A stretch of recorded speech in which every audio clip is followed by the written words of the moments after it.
स्वागत है आप सभी का अपने अपने यूट्यूब चैनल मैथ्स एकेडमी पर। दोस्तों हमारी चल रही थी रीजनिंग की प्रैक्टिस सेट, उसके अंदर हम आज नेक्स्ट सीरीज लेकर आए हैं। इसमें हम 15 क्वेश्चन आपको सॉल्व करवाएंगे 15 अलग अलग टाइप के को टॉपिक से। तो अभी तक भी आपने हमारे चैनल को सब्सक्राइब नहीं किया है तो अभी जाकर बेल आइकन को दबाएं, सब्सक्राइब करें, वीडियो को लाइक करें, अपने फ्रेंड्स ग्रुप में शेयर करें ताकि हमें भी मोटिवेशन मिल सके अच्छी अच्छी वीडियोज़ आपके लिए लाने के लिए। तो आप किसी भी कॉम्पिटिशन एग्जाम की तैयारी कर रहे हैं तो हम हर तरीके के वीडियो मतलब हर तरीके के जो क्वेश्चन होते हैं उनको हमारी वीडियो में इंक्लूड करने की कोशिश करते हैं। तो चलिएगा फ्रेंड्स, हम शुरू करते हैं। आज का हमारा क्वेश्चन नंबर फर्स्ट देखिएगा। क्वेश्चन नंबर फर्स्ट हमारा क्या कहता है? क्वेश्चन नंबर फर्स्ट है कि नीचे दिए गए प्रश्न में संबंधित संख्या को हमें चुनना है। 431 का 12 से जिस प्रकार संबंध है 345 का कौन सी संख्या से होगा। तो देखिएगा, यदि मैं 431 से 12 लाना चाहूँ तो 4 + 3 + मैं 1 करूँ तो 4 5 6 7 और 8 होता है, लेकिन है इधर 12, मतलब कि ये प्लस वाला तो हमारे काम नहीं आएगा। अब मैं मल्टीप्लाई करके देखूँ तो 4 × 3 × 1, तो मैं 4 × 3 × 1 करूँ तो हमें 4 × 12 प्राप्त होता है। इसी प्रकार मैं 3 4 5 दूसरी संख्या को मल्टीप्लाई करके देखती हूँ, 3 × 4 × 5, तो हमें क्या प्राप्त होता है? 4 × 12 12 5 60। तो 60 हमारे कौन से ऑप्शन में है? ऑप्शन नंबर बी में है। इसका मतलब हमारे 60 सही जवाब हो जाएगा। आगे देखिएगा, नेक्स्ट क्वेश्चन की तरफ हम बढ़ते हैं। नीचे दिए गए प्रश्न में संबंधित संख्या को मतलब संबंधित शब्द को चुनना है। समुद्र का जिस प्रकार से किनारे से संबंध है, नदी का किससे संबंध होगा। देखिएगा, समुद्र के पास जो होता है चारों तरफ वो क्या होता है फ्रेंड्स? किनारा कहलाता है। इसी प्रकार जो हमारी नदी होती है उसके जो चारों तरफ का जो क्षेत्र होता है वो क्या कहलाता है? तट कहलाता है। तो ऑप्शन नंबर डी इसका सही जवाब हो जाएगा। मुझे पूरी उम्मीद है आपको समझ में आ गया होगा। क्वेश्चन नंबर थर्ड देखिएगा, नीचे दिए गए प्रश्न में लुप्त संख्या को हमें ज्ञात करना है। देखिएगा, या तो आप लेफ्ट टू राइट सॉल्व कीजिए या फिर आप अप एंड डाउन मतलब ऊपर से नीचे की ओर सॉल्व कीजिएगा इसे। तो देखते हैं हम इसे किस प्रकार से सॉल्व करते हैं। देखिएगा, मान लो मैं इन सभी को क्या कर दूं? प्लस कर दूं। तो प्लस करने से हमें क्या प्राप्त होता है पहले हमें वो देखना होगा। चलिए हम प्लस करके देखते हैं। 2 + 3 + 4 + 5 ये मैं कर दूं तो क्या होगा? 2 + 3 करूंगी, 2 + 3 करूंगी तो क्या आएगा? 2 + 3 करूंगी तो देखिए 5 आ जाएगा। 5 + 5 और 4 5 और 4 9 होते हैं, तो 5 और 4 यदि मैं करूंगी तो क्या हो जाएगा? 14, और 14 का स्क्वायर मैं कर दूं तो 14 का स्क्वायर कितना होता है फ्रेंड्स? 14 का स्क्वायर होता है 196, जो कि हमारे नीचे 196 दिया गया है। मतलब कि हम सही ट्रैक पर जा रहे हैं। ये इसी तरीके से सॉल्व होगा। चलिए दूसरी तरफ सॉल्व करके देखते हैं। देखिएगा, अब मैं इनको ऐड करूं, 3 + 1 + 2 + 5, तो हमें कितना प्राप्त होता है? 11 प्राप्त होता है। और मैं 11 का कर दूं स्क्वायर तो हमें प्राप्त होता है 121, जो कि नीचे देखिएगा 121 मतलब कि 121 दिया गया है। थर्ड नंबर को मैं सॉल्व करूं तो 4 + 4 + 2 + 2 इन सभी को मैं सॉल्व करूं तो हमें प्राप्त होता है 12, और 12 का स्क्वायर होता है फ्रेंड्स 144, जो कि हमें यहाँ नीचे दिया गया है। अब हमारा लास्ट वाला बचता है, उसको देखिएगा, उसको हम किस प्रकार से सॉल्व करेंगे। देखिएगा, मैं इनको ऐड करूँ तो 6 6 2 8 8 8 2 क्या हो जाएंगे? 10 हो जाएंगे। मैं इन सभी को क्या कर रही हूँ? ऐड कर रही हूँ फ्रेंड्स। तो 10 का स्क्वायर क्या होता है? 100 होता है, लेकिन हमें 225 दिया गया है। तो 225 में से 100 हम माइनस करते हैं तो हमें कितना प्राप्त होता है? देखिएगा, यदि मैं 225 में से 100 माइनस कर दूँ तो हमें कितना प्राप्त होगा? हमें देखिएगा, ये 6 6 2 8 8 2 10 10 10 का हम स्क्वायर करेंगे तो 10 10 10 मतलब जो ये होता है 225, ये किसका स्क्वायर होता है पहले आपको ये पता होना चाहिए। यदि मैं 225 देखूँ तो ये होता है हमारा 15 का स्क्वायर। तो 10 में मैं कितना जोड़ूँ कि 15 का स्क्वायर बन जाए? तो 10 में मैं 5 ऐड कर दूँ तो हमारी क्या आएगा? 15 आएगा। और 15 का स्क्वायर कितना होता है फ्रेंड्स? 225 होता है। तो इस तरीके से आप अंदाजा लगा सकते हैं कि पहले आपको ये पता होना चाहिए कि 225 किस संख्या का स्क्वायर होता है। तो 15 का होता है, तो हमारी सभी संख्याओं को जोड़ने पर 10 आ रहा है। तो यहाँ पर जो क्वेश्चन मार्क है इसकी जगह हम 5 लिख देते हैं। तो 10 और 5 15 हो गया। 15 का स्क्वायर क्या हो जाएगा? 225। इसका मतलब यहाँ पर 5 आएगा। क्वेश्चन मार्क की जगह जो लुप्त संख्या है वो हमारी कौन सी है? 5 है।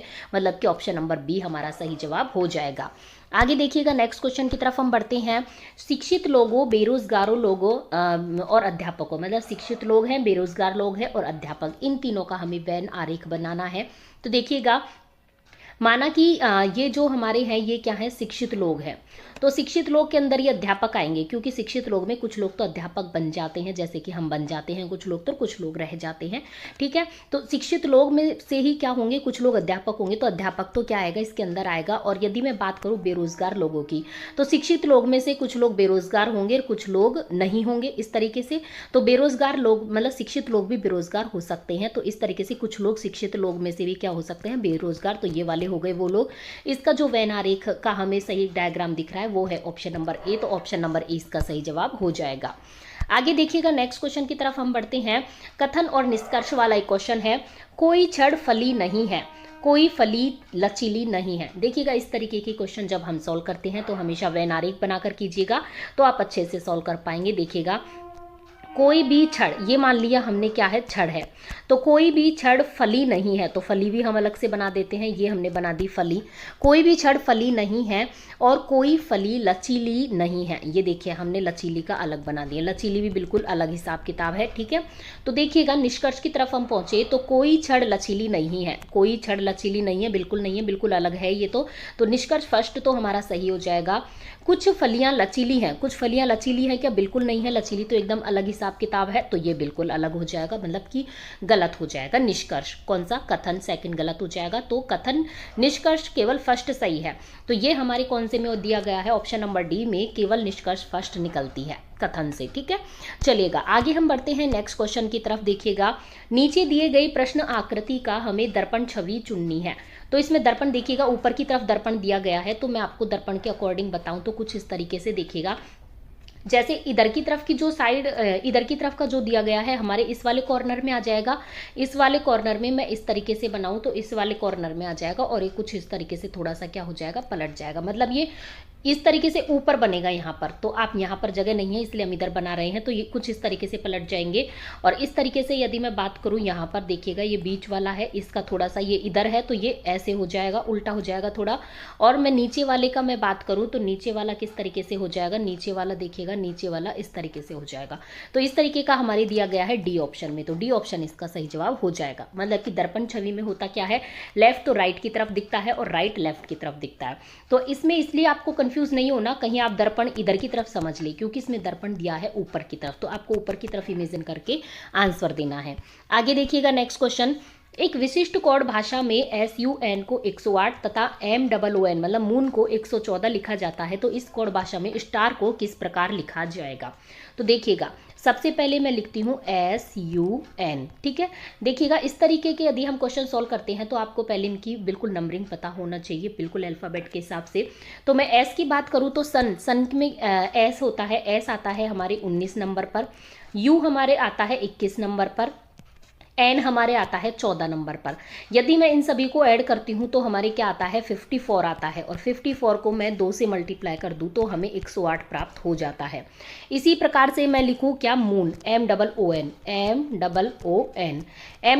में देखिएगा, यदि मैं M की बात करूँ तो M में देखिएगा, यदि मैं M की बात करती हूँ तो M का जो नंबरिंग होता है वो होता है 13, ठीक है। और O की मैं बात करूँ तो O की नंबरिंग होती है 15, फिर दोबारा 15 क्योंकि डबल O है, फिर N की मैं बात करूँ तो होती है 14। इन सभी को यदि मैं ऐड करूँ तो हमारे आता है 57, और 57 को मैं 2 से मल्टीप्लाई कर दूँ तो हमारे आता है 114, जो कि यहाँ पर दिया गया है। आगे मैं बात करती हूँ किसकी, आगे मैं बात करती हूँ स्टार की, STAR, ठीक है। यदि मैं स्टार की बात करूँ तो स्टार में देखिएगा किस तरीके से हम स्टार वाले को सॉल्व करेंगे। S की मैं बात करूँ तो S की नंबरिंग होती है 19, T की नंबरिंग होती है 20, और मैं बात करूं यदि किसकी, ए की नंबरिंग कितनी होती है, 1 होती है, प्लस आर की नंबरिंग होती है 18 मतलब कि 18। इन सभी को मैं ऐड करूं तो आता है 52 को मैं 2 से मल्टीप्लाई करूं तो हमें प्राप्त होता है 116, जो कि हमें दिया गया है बी ऑप्शन में, तो बी ऑप्शन इसका सही जवाब हो जाएगा, ठीक है। आगे हम बढ़ते हैं नेक्स्ट क्वेश्चन की तरफ। देखिएगा, नीचे दिए गए श्रृंखला को पूरा करें। -4, फिर यहाँ पर हमें लुप्त संख्या ज्ञात करनी है, फिर 1, 3.5, 6, 8.5। तो देखिएगा, एक दफ़ा मैं नीचे इसको लिख लेती हूँ। देखिएगा, -4 है, फिर यहाँ पर हमें इस संख्या ज्ञात करनी है, फिर 1 है, फिर है हमारा 3.5, फिर है हमारा 6, फिर है हमारा 8.5। तो देखिएगा सबसे पहले ये क्या है, बढ़ते हुए क्रम में है। बढ़ते हुए क्रम में है तो मैं इनका अंतर ज्ञात कर लेती हूँ। यहाँ पर हमें अंतर नहीं पता क्योंकि संख्या नहीं पता, यहाँ भी नहीं पता। चलिए इन दोनों का अंतर देखते हैं। इन दोनों का अंतर कितना है हमारा 2.5। फिर इन दोनों का अंतर देखते हैं, इन दोनों का अंतर भी है +2.5 और इन दोनों का अंतर भी है हमारा कितना +2.5। इसका मतलब क्या है, -4 में यदि -4 में से हम 2.5 यदि ऐड करते हैं तो इनका मतलब अंतर भी क्या होना चाहिए, 2.5 होना चाहिए। तो यदि मैं -4 में 2.5 यदि ऐड करती हूँ तो हमारा क्या आता है -1.5। मतलब यहाँ पर मैं -1.5 लिख दूँ तो देखिएगा इन दोनों का अंतर भी कितना हो गया, 2.5 हो गया। ठीक है, तो इसका सही जवाब क्या हो जाएगा, ऑप्शन नंबर बी सही जवाब हो जाएगा। 2.5 के डिफरेंस पे सारी संख्याएं हैं तो 1.5 इसमें सही जवाब हो जाएगा। आगे देखिएगा नेक्स्ट क्वेश्चन, नीचे दिए गए अक्षर श्रृंखला को पूरा करें। ARCXOZULM, यहाँ पर हमें क्या लाना है, क्वेश्चन मार्क की जगह बताना है, और OFQ।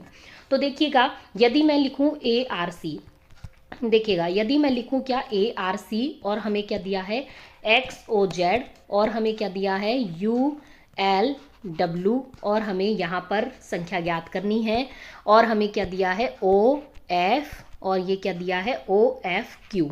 ठीक है, यदि मैं इनकी बात करूं तो देखिएगा सबसे पहले हम क्या करते हैं, मतलब A से X कितने दूरी पर है। देखिएगा A से मैं X की तरफ बढ़ूं तो A से X है -3 नंबर पे। ठीक है, अब इसी तरीके से मैं X से U बढ़ूं तो -3 नंबर पे।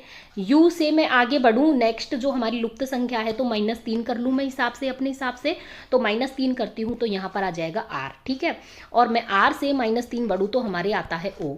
इसी तरीके से दूसरे नंबर के डिजिट देखिएगा, R की मैं बात करूं तो R से ये जो हमारा क्या है O है, R से O हमारे आ रहा है, ये भी -3 पर है। और फिर O से ये दूसरे नंबर का L आ रहा है, ये भी -3 पे है। इसी तरीके से L से मैं -3 कर लूँ तो R के बाद वाला डिजिट आ जाएगा, उसका मतलब कि यहाँ पर क्या आ जाएगा, I आ जाएगा। ठीक है, इसका मतलब यहाँ पर ये भी दूसरे नंबर का F है, ये -3 पर है। अब हमारी बचती है चौथे नंबर की चीज़, तो तीसरे नंबर की संख्या देखते हैं। यदि C है, C से मैं Z की तरफ चलूँ तो ये -3 पर है। ठीक है, Z से W की तरफ चलूँ तो ये -3 पर है। अब W से यहाँ तीसरी संख्या है, ये भी -3 पर आएगी। मतलब कि R, I और W से -3 करूँगी तो क्या आ जाएगा, T आ जाएगा। ठीक है, और T से Q -3 पर है, तो -3 के डिफरेंस पर ये है। ये हमारी बहुत अच्छी खासी श्रृंखला बन गई है। इसका मतलब जो हमारा सही जवाब हो जाएगा RIT, जो कि हमारे दिया गया है फर्स्ट ऑप्शन में, ऑप्शन नंबर ए इसका सही जवाब हो जाएगा। आगे देखिएगा नेक्स्ट क्वेश्चन की तरफ हम बढ़ते हैं। नेक्स्ट क्वेश्चन है, नीचे दिए गए निम्नलिखित शब्दों का सही क्रम बताएं। अवशोषण, पोषण, पाचन, उत्सर्जन। तो यदि मैं बात करूं तो देखिएगा सबसे पहले हमारे क्या आता है, पाचन क्रिया होती है। उससे हम क्या करते हैं, चीज़ें हमारे जो अच्छी पौष्टिक चीज़ें उनको हम अवशोषित करते हैं चीज़ों को, उससे हमें क्या मिलता है, पोषण मिलता है। मतलब तीसरे नंबर का हो जाएगा। और फिर हम बची कुची वेस्टेज चीज़ों का उत्सर्जन कर देते हैं लास्ट में। तो 2 1 3 4 हमारे दिया गया है